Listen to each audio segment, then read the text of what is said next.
Hello brothers and sisters, welcome to another episode here on Dangerous African Confessions HD.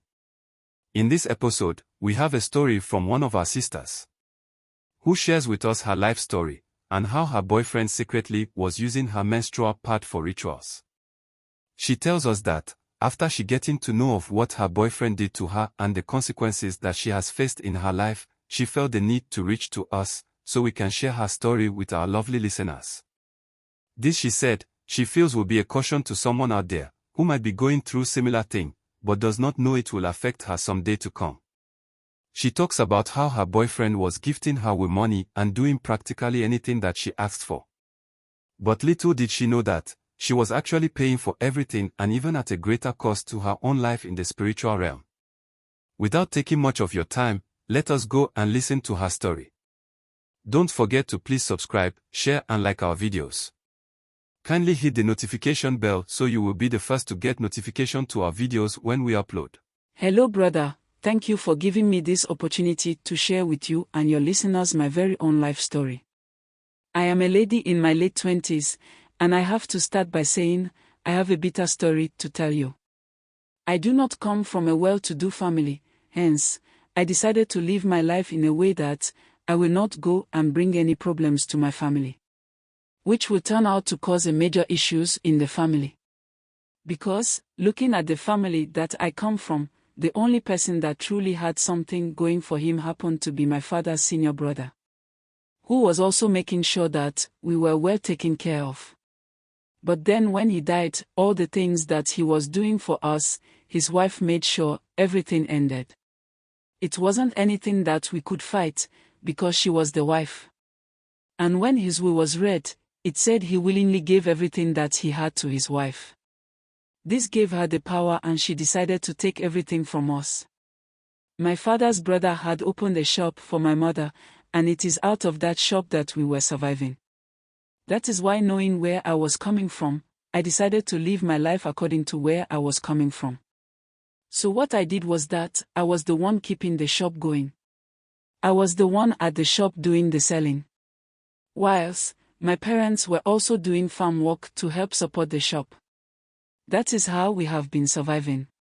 And then one day, this guy came to the shop, and then after buying his things, he asked me for my number, which I did give him. That is how I met my boyfriend. We started talking, and the vibe was there between us. So, not for so long, he became my boyfriend, after he proposing and me accepting his proposal. So, really started having a nice time of our lives. Mind you, I said earlier that we didn't have much. And this guy also made sure that I didn't lack anything as a lady. He was so much lovely and a nice guy to me. The first time I visited him at his place, I was shocked. It was like this guy was living as someone who was very rich. So, I asked what he was into, which has helped him make such money. He told me he is into selling of television sets. He said he owns a shop in the central business district of the capital city. When he said that, I knew if truly he is having a shop there, then he really deserves all that he is having. Honestly, I wasn't enticed or moved by what he had, because I had already even fallen for him before I even visited his place to witness all that. After about some months into our relationship, he told me to go and introduce him to my parents as the guy in my life.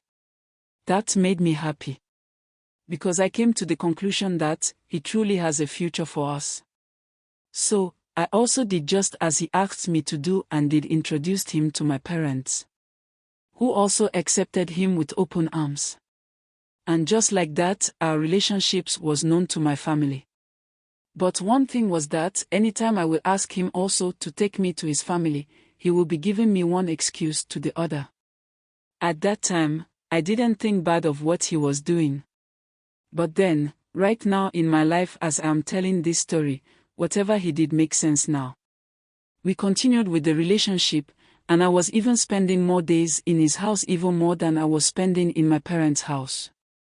Throughout the time that I knew him, he never told me that he was traveling to this place and will spend like even 1 week there. It was just like even if he would travel, then he will only spend like a day and then return. But then all of a sudden, he started traveling without even telling me exactly where he was going to. And will not even tell you when he will be returning. I didn't understand any of that. And so, I confronted him about it, which he told me that he was a man and there was no way he was going to tell me everything that he engages himself in. He made me to feel like I was nagging for no reason. So I even ended up asking for his forgiveness. I started noticing some strange behavior from him. You see, there is this dustbin in the compound, so, because I cannot possibly put my menstrual pad anywhere, I always wrap them in a polythene bag and put it inside the dustbin. But one thing is that the week that I will be having my menses, he will always be the one to clean the house. I will tell him to stop that and it is my duty to do that. But he will never agree. He always will tell me that it is not always that I will be the one to be doing the cleaning and all those things. Sometimes, he also needs to do that as support to what I am also doing, in keeping his home clean. At those times, I thought he was being a darling and a romantic partner.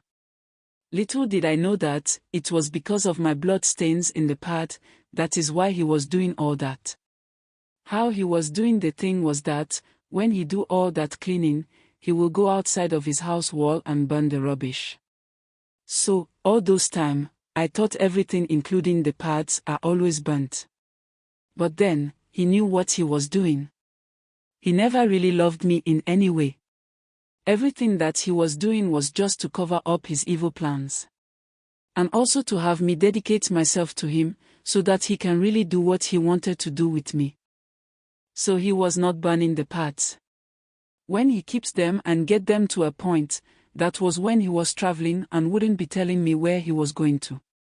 Apparently, he was using those blood on the pads for sacrifice at where he had gone for money rituals. I never knew that everything he had or has achieved was as a result of blood sacrifices. You see, in life whenever your instincts causes you to feel some way about something that is going on in your life, know that your instincts can never go wrong in any way. I had several feelings about him when he was traveling and doing all those burning of the rubbish, but I turned those feelings off, because I would then lie to myself that he was just showing me love.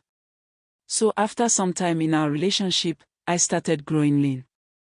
This was something that I personally didn't understand. But anytime I would bring it up, my parents would tell me that changes in the human body is also part of our lives. But I had this strange feeling that it was not just a normal thing like my parents are making it look like. I started becoming pale and also started losing hair. It was as if I was suffering from cancer or something like HIV/AIDS.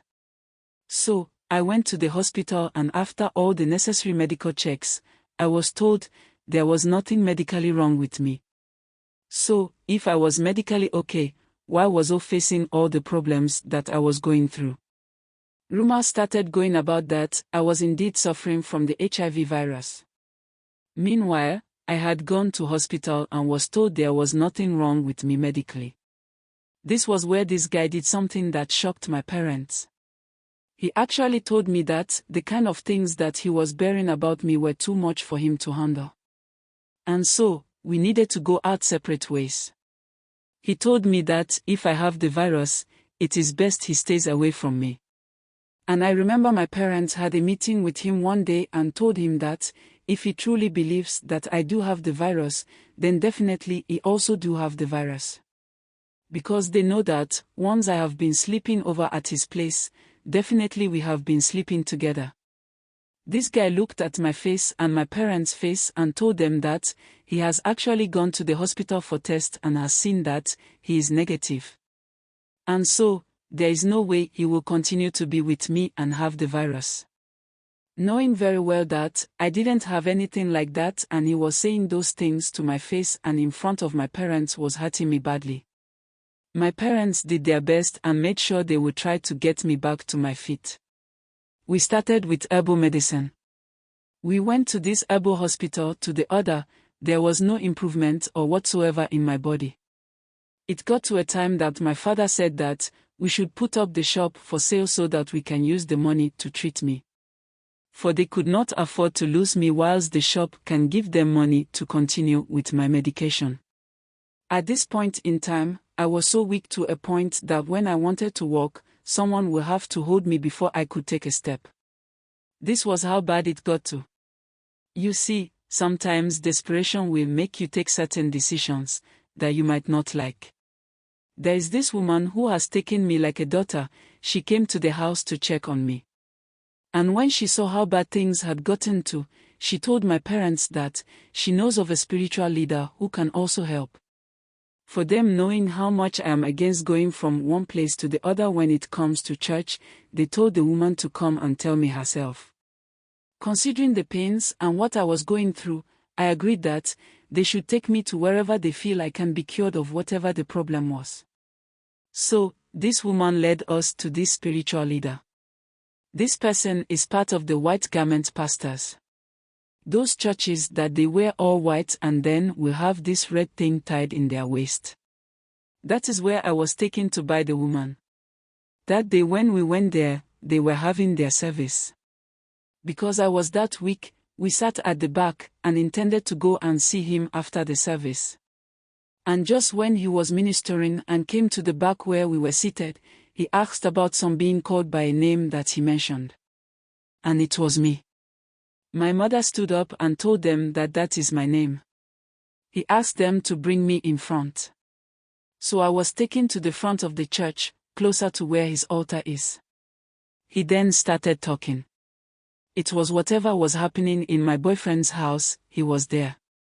He talked about the times he will come and clean and burn the rubbish. That was when he said that he had actually exchanged my soul as a sacrifice to increase his wealth. He said that the money that the guy has is as a result of 3 other girls that he has done same to. And he needed to do another sacrifice. That was why he came for me, and not because he loved me. After telling us all of what really is happening, he told us that he can reverse it.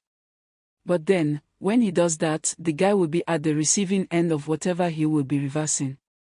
And again, one of his family members might have to join him and die. He asked my parents if they wanted to be reversed. They answered yes to him. And they were made to buy 2 doves and some other items. After the service that evening, we had to stay there till the next morning. So that evening, he did a lot of incantations and prayers. Early the next morning, he killed one of the doves and also freed one. And I was given some mixtures to bath with and some too, to drink. He gave us about 3 weeks that everything will be alright with me. This is what saved me from being used for sacrifice. Whatever that he reversed had an effect on the guy, just like he said. When I started seeing some changes in my body, the woman that took us to the man came home to tell us that exactly what had happened to me is also going on in his life. In just about a week or so, we heard that he has died. I have come to believe that, indeed, there are things that are really going on in this world that we don't know. And please, my dear ladies, what these guys are into, I bet you we have no idea. Please let us be more careful in choosing people we want to enter into relationships with. I hope my story serves as some form of lesson for everyone. It is not everyone that has your interest at heart. Thank you. Don't forget to please subscribe, share and like our videos. Kindly hit the notification bell so you will be the first to get notification to our videos when we upload. Like I always say, these are not just stories for story's sake. They are meant for us not to make these mistakes our brothers and sisters are making. That's why we share these stories with you. After listening to this story, I will say that life indeed is some that no one can predict. And you can't even seem to understand what life is all about. I honestly wish the youth of these days will listen to some of the important lessons in these stories that we share. Money is important in human life. Yes, it is true that we cannot do without it. But please, we should understand that money is not everything. I honestly think that this generation are making the love of having money to lead them to make some decisions that always goes against them in the very life that they are living. I just hope that, just as she said, we should be careful in who we associate with. Because, not everyone who smiles with you, have your interest at heart. I pray that, we learn from some of these stories and live a better life. If not for anything at all, it pays to live a decent and better life. Stay blessed and be safe. Thanks for being a part of this growing family. Kindly share your thought with us in the comment section below. And if you are new here, please subscribe, like and share.